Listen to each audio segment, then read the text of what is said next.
दशहरा, अच्छाई की बुराई पर विजय की कहानी। बहुत समय पहले अयोध्या नामक एक समृद्ध राज्य था, जहां राजा दशरथ राज्य करते थे। उनके 4 पुत्र थे, जिनमें सबसे बड़े और धर्मपरायण भगवान राम थे। उनकी पत्नी सीता, राजा जनक की पुत्री, अपनी सुंदरता और सादगी के लिए जानी जाती थीं। राम और सीता का जीवन आदर्श प्रेम और विश्वास की मिसाल था। लेकिन उनकी यह सुखद कहानी अचानक एक भयानक मोड़ लेती है, जब राम को अयोध्या छोड़कर 14 वर्षों के लिए वनवास जाना पड़ता है। वनवास के दौरान राम, सीता और लक्ष्मण जंगल में कष्ट में जीवन बिता रहे थे। एक दिन जब सीता एक अद्भुत स्वर्ण मृग के पीछे मोहित हो गईं, तब राम उसे पकड़ने के लिए चले गए और लक्ष्मण सीता की सुरक्षा में पीछे रह गए। तभी जंगल में एक घिनौनी साजिश की बुनियाद रखी गई। राक्षस राजा रावण, जो अपनी शक्ति और घमंड के लिए प्रसिद्ध था, सीता का अपहरण करने की योजना बना चुका था। सीता का अपहरण। रावण माया का सहारा लेते हुए साधु का रूप धारण कर सीता के पास आया। सीता, जो सदा दया और करुणा की मूर्ति थी, बिना किसी संदेह के रावण को भिक्षा देने के लिए आगे बढ़ी। लेकिन जैसे ही सीता ने लक्ष्मण रेखा को पार किया, रावण ने अपनी असली पहचान प्रकट की और उन्हें बलपूर्वक अपने पुष्पक विमान में बिठाकर लंका ले गया। जब राम वापस लौटे और सीता को वहां नहीं पाया, तो उनका दिल दर्द और पीड़ा से भर गया।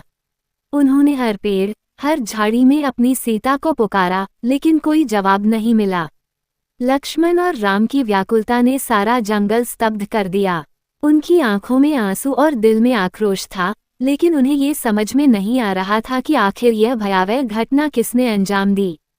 रावण की शक्ति और राम का संकल्प। सीता लंका के रावण महल में कैद थीं। रावण ने अपनी विशाल और अजेय शक्ति का दिखावा करते हुए सीता से कहा, तुम्हें मुझसे कोई नहीं बचा सकता। राम और लक्ष्मण जैसे साधारण इंसान मेरी शक्ति के सामने तिनके के समान हैं। लेकिन सीता, राम के प्रति अपनी निष्ठा और विश्वास से अडिग रहीं। रावण ने सीता को बार बार धमकाया और डराया, लेकिन सीता ने हार मानने से इनकार कर दिया। उधर राम और लक्ष्मण ने सीता को बचाने के लिए हर संभव उपाय की तलाश शुरू की। इस बीच उनकी मुलाकात वानरराज हनुमान से हुई, जिन्होंने राम के प्रति अपनी भक्ति दिखाई और सीता की खोज में उनकी मदद करने का संकल्प लिया। हनुमान ने सीता का पता लगाने के लिए लंका की ओर यात्रा की, जहां उन्होंने सीता को अशोक वाटिका में पाया। वहां सीता का दुख और दर्द देखकर हनुमान का दिल टूट गया, लेकिन उन्होंने राम का संदेश देकर सीता को आश्वासन दिया कि बहुत जल्द वो उन्हें मुक्त करेंगे। लंका पर चढ़ाई। अब राम और लक्ष्मण ने वानर सेना के साथ लंका पर चढ़ाई करने का निर्णय लिया। युद्ध की तैयारियां शुरू हो चुकी थीं। दोनों सेनाओं के बीच घोर युद्ध छिड़ गया। एक तरफ राम की सेना धर्म और सत्य की रक्षा के लिए लड़ रही थी, तो दूसरी ओर रावण की सेना अपने राजा के अहंकार और अधर्म का साथ दे रही थी। रावण, जो शक्तिशाली था, उसने अपनी पूरी शक्ति का उपयोग किया। उसके पास इंद्रजीत और कुंभकर्ण जैसे शक्तिशाली योद्धा थे, जिन्होंने राम की सेना को भारी क्षति पहुंचाई। हर दिन युद्ध और भीषण होता जा रहा था। सीता की आशा धीरे धीरे टूटने लगी थी, लेकिन राम का संकल्प दृढ़ था। उन्होंने हर कठिनाई का सामना किया, क्योंकि उनके दिल में केवल सीता को बचाने की भावना थी। रावण का पतन। आखिरकार युद्ध के 10वें दिन राम और रावण के बीच आखिरी निर्णायक युद्ध हुआ। ये युद्ध मानो अच्छाई और बुराई के बीच अंतिम संग्राम था। रावण ने अपनी सारी शक्तियों को इकट्ठा करके राम पर हमला किया, लेकिन राम ने धर्म और सत्य के बल पर हर वार को विफल कर दिया। अंततः राम ने ब्रह्मास्त्र का उपयोग कर रावण के 10 सिरों को काट डाला। रावण का पतन होते ही लंका में अंधकार छा गया और सीता को मुक्त किया गया।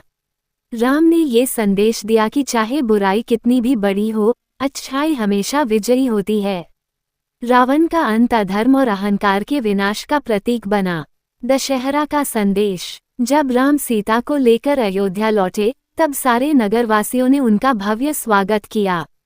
उस दिन को विजयादशमी या दशहरा के रूप में मनाया गया, जो अधर्म पर धर्म की विजय का प्रतीक बन गया। हर साल इस दिन रावण के पुतले का दहन किया जाता है, जो ये दर्शाता है कि बुराई चाहे कितनी भी शक्तिशाली हो, अंततः अच्छाई की जीत होती है। दशहरा न केवल एक पर्व है, बल्कि यह एक यादगार कहानी है जो हमें सिखाती है कि जीवन में धर्म, सत्य और न्याय के मार्ग पर चलने से बड़ी कठिनाइयों को भी हराया जा सकता है।